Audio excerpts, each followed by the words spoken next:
Hi friends, this is Bani and welcome to my channel. বন্ধুরা, আজকে আমি তোমাদের জন্য কিছু ইউজফুল স্ট্রাকচার নিয়ে এসেছি। আমরা বাংলায় প্রায় বলে থাকি একদিন না একদিন সত্যিটা বেরিয়ে আসবে। এক না একভাবে আমি এটার সমাধান করেই ফেলবো। সে একটা না একটা কাজে সব সময় ব্যস্ত থাকে। কিছু না কিছু সে সব সময় করতে থাকে। কোথাও না কোথাও আমরা এটা পেয়ে যাব। কখনো না কখনো সে তার ভুলটা বুঝতেই পারবে। তো এই ধরনের সেন্টেন্স আমরা কিভাবে তৈরি করতে পারি? এগুলো নিয়ে আমরা বেশ কনফিউজ থাকি। কিন্তু এই ধরনের অর্থ আমরা সেন্টেন্সে প্রায় করে থাকি। আর ঠিক সেই কারণে এগুলোকে ট্রান্সলেট করতে আমাদের জানতে হবে। এগুলোকে ট্রান্সলেট করতে গিয়ে আমরা কোন স্ট্রাকচারের ব্যবহার সেন্টেন্সে করতে পারি। আজকে আমরা সেগুলোই দেখব। তো তোমরা বুঝতে পারছো আজকের ভিডিওটা কতটা ইম্পর্টেন্ট। তোমরা কোথাও যাবে না, আমার সাথে ভিডিওটা একদম শেষ পর্যন্ত থাকবে। যারা চ্যানেলে নতুন অর্থাৎ প্রথম আমার ভিডিও দেখছো তারা প্লিজ চ্যানেলটাকে সাবস্ক্রাইব করে নিও। তাহলে যখনই আমি ভিডিও আপলোড করবো তোমরা নোটিফিকেশন পেয়ে যাবে। তো আর দেরি না করে চলো শুরু করা যাক আজকের ভিডিও। বাংলায় আমরা প্রায় বলে থাকি আমি এক না একভাবে এই কাজটা করেই ফেলবো, বা যে কোনো একভাবে আমি এই কাজটা করেই ফেলবো, বা সেই সমস্যাটার সমাধান এক না একভাবে করেই ফেলবে, বা যে কোনো একভাবে এই সমস্যাটার সমাধান সে করেই ফেলবে। তো এই ধরনের সেন্টেন্স আমরা কিভাবে তৈরি করব? এখানে আমরা কোন স্ট্রাকচার ব্যবহার করতে পারি? এখানে আমরা বলতে পারি in one way or another. In one way or another. দেখো, কোনো একভাবে বা কোনো না কোনো ভাবে এরকম অর্থে আমরা সেন্টেন্সে আরো অনেক স্ট্রাকচার ব্যবহার করতে পারি। আমরা এটাও বলতে পারি by some means or another. এটাও আমরা এখানে ব্যবহার করতে পারি। চলো কিছু সেন্টেন্স দেখো যার মধ্যে দিয়ে তোমরা আরো ভালো করে বুঝতে পারবে। আমরা এক না একভাবে এই সমস্যাটার সমাধান করব, বা আমরা কোনো একভাবে এই সমস্যাটার সমাধান করব। We will solve this problem in one way or another. We will solve this problem in one way or another. দেখো, কোনো না কোনো ভাবে আমরা এই সমস্যাটির সমাধান করে ফেলবো, এরকম অর্থে আমরা সেন্টেন্সে বাই সাম মিনস অর আনাদারের ব্যবহারও করতে পারি। তাহলে সেন্টেন্সটা কি হবে? We will solve this problem by some means or another. We will solve this problem by some means or another. যদি আমি বলি সত্যিটা এক না একভাবে বেরিয়ে আসবেই, তাহলে সেন্টেন্সটা কি হবে? The truth will come out in one way or another. The truth will come out in one way or another. পরের সেন্টেন্সটা দেখো, আমি এক না একভাবে নিজেকে প্রমাণ করবই, বা আমরা এটাও বলতে পারি আমি কোনো না কোনো ভাবে নিজেকে প্রমাণ করবই, বা আমি যেভাবেই হোক নিজেকে প্রমাণ করবই। সেন্টেন্সটা কি হবে? I will prove myself in one way or another. I will prove myself in one way or another. বা আমরা এটাও বলতে পারি I will prove myself by some means or another. আমি এক না একভাবে আমার গন্তব্যে পৌঁছাবই, বা আমরা এটাও বলতে পারি আমি যে কোনো একভাবে আমার গন্তব্যে পৌঁছাবই। I will reach my destination in one way or another. I will reach my destination in one way or another. তো তোমরা বুঝতে পারলে এই সেন্টেন্সগুলোর মধ্যে দিয়ে সেন্টেন্সে আমরা এরকম অর্থে কোন স্ট্রাকচারে ব্যবহার করতে পারি। তো আমার মনে হয় স্ট্রাকচার দুটোকে তোমরা বুঝতে পারলে। এবার আমরা দেখব পরেরটা। বাংলায় আমরা প্রায় বলে থাকি একটা না একটা। আমরা প্রায় বলে থাকি তার কাছে একটা না একটা অজুহাত থাকবেই, সে একটা না একটা ভুল অবশ্যই করবে। তো এরকম অর্থে আমরা সেন্টেন্সে কোন স্ট্রাকচার ব্যবহার করতে পারি? দেখো, এখানে আমরা বলবো one thing or another. One thing or another. Example দেখো, আমি সব সময় একটা না একটা কাজে ব্যস্ত থাকি। I'm always busy with one thing or another. I'm always busy with one thing or another. আরেকটা এক্সাম্পল দেখো, সে একটা না একটা বিষয়ে অভিযোগ করতেই থাকে। She keeps complaining about one thing or another. She keeps complaining about one thing or another. সে একটা না একটা বিষয়ে সব সময় চিন্তিত থাকে। He is always worried about one thing or another. He is always worried about one thing or another. তো তোমরা বুঝতে পারছো সেন্টেন্সে আমরা ওয়ান থিং অর আনাদার এর ব্যবহারটা ঠিক কোন অর্থে করছি। বাংলায় যখন আমরা অর্থ করতে চাইবো একটা না একটা, তখন আমরা সেন্টেন্সে এই স্ট্রাকচারটা ব্যবহার করে থাকি। এবার আমরা দেখবো পরেরটা। এবার আমরা যেটা দেখবো সেটা হলো একদিন না একদিন। আমরা প্রায় বলে থাকি একদিন না একদিন সে তার ভুলটা বুঝতে পারবে, একদিন না একদিন সে সফল হবেই। তো এরকম অর্থে আমরা সেন্টেন্সে ওয়ান ডে অর দ্য আদার এর ব্যবহার করে থাকি। দেখো, এখানে আমরা ওয়ান ডে অর আনাদার এর ব্যবহারও সেন্টেন্সে করতে পারি, কিন্তু এটা খুব একটা কমনলি ইউজড ফ্রেজ নয়। ঠিক সে কারণে আমরা এই ফ্রেজটার জায়গায় এটা বলবো ওয়ান ডে অর দ্য আদার। এটা বেশি রিলেভেন্ট। সেন্টেন্স দেখো, সেন্টেন্সে তোমরা আরো ভালো করে বুঝতে পারবে। তুমি একদিন না একদিন এটা বুঝতে পারবে।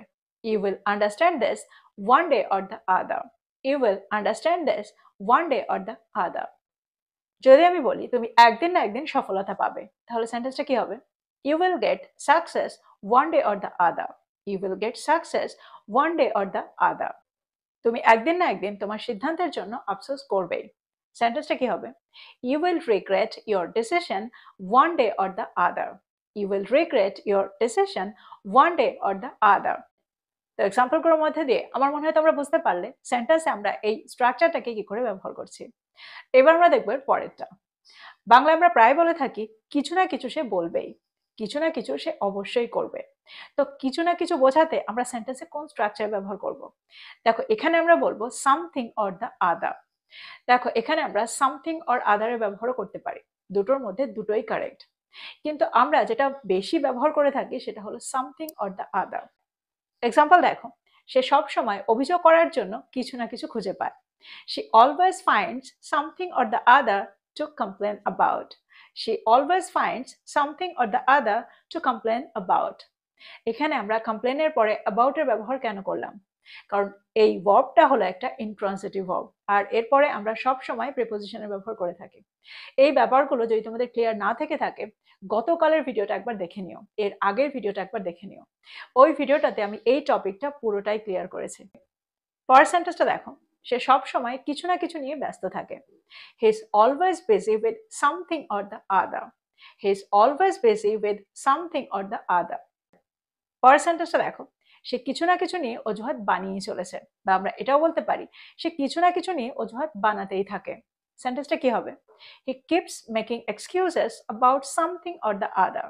He keeps making excuses about something or the আদার। দেখো স্ট্রাকচারগুলো হলো নাউন ফ্রেজ। সেন্টেন্সে এই ফ্রেজগুলো সাবজেক্ট, অবজেক্ট বা কমপ্লিমেন্টের কাজ করে। আমার মনে হয় এই সেন্টেন্সগুলোর মধ্যে দিয়ে তোমরা স্ট্রাকচারটাকে বুঝতে পেরেছো। এবার আমরা দেখবো এর পরেরটা। আমরা প্রায় বলে থাকি কেউ না কেউ কাজটা অবশ্যই করেছে, কেউ না কেউ এখানে অবশ্যই এসেছিল। তো এরকম অর্থে আমরা সেন্টেন্সে কোন স্ট্রাকচার ব্যবহার করব? এখানে আমরা বলবো someone or the other.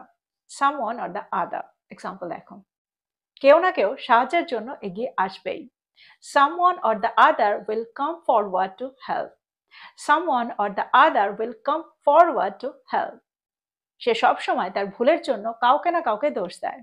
He always blames someone or the other for his mistakes. He always blames someone or the other for his mistakes.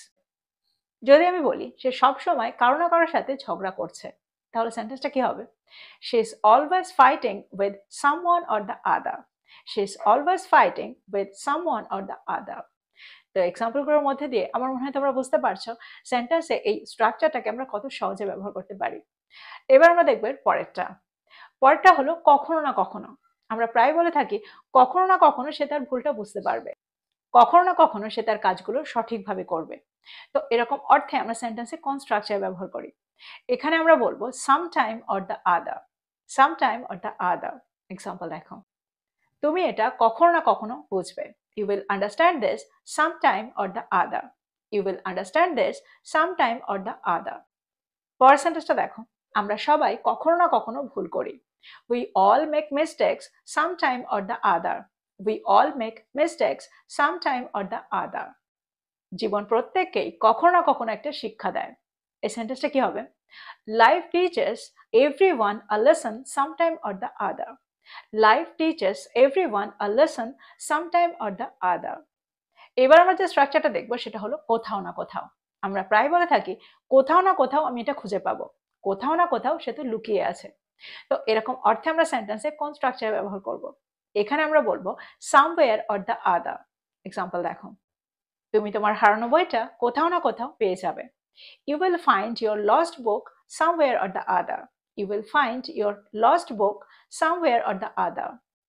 পরের সেন্টেন্সটা দেখো, চাবিগুলো নিশ্চয়ই ঘরে কোথাও না কোথাও রয়েছে। The keys must be somewhere or the other in the room.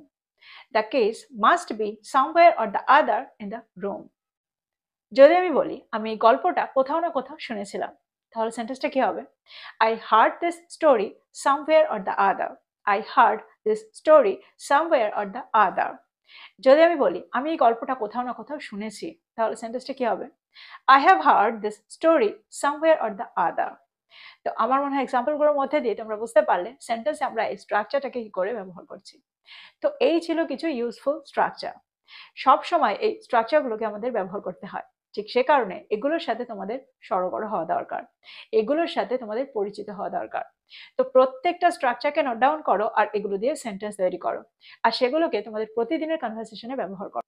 তো এই ছিল আজকের ভিডিও, এই ছিল আজকের টপিক। ভিডিওটা ভালো লাগলে লাইক করতে ভুলে যেও না, বন্ধুদেরকে শেয়ার করো যারা ইংরেজি শিখছে। So this is all about today. I will be back with another video. Till then, take care. Thank you for watching this video. Bye bye.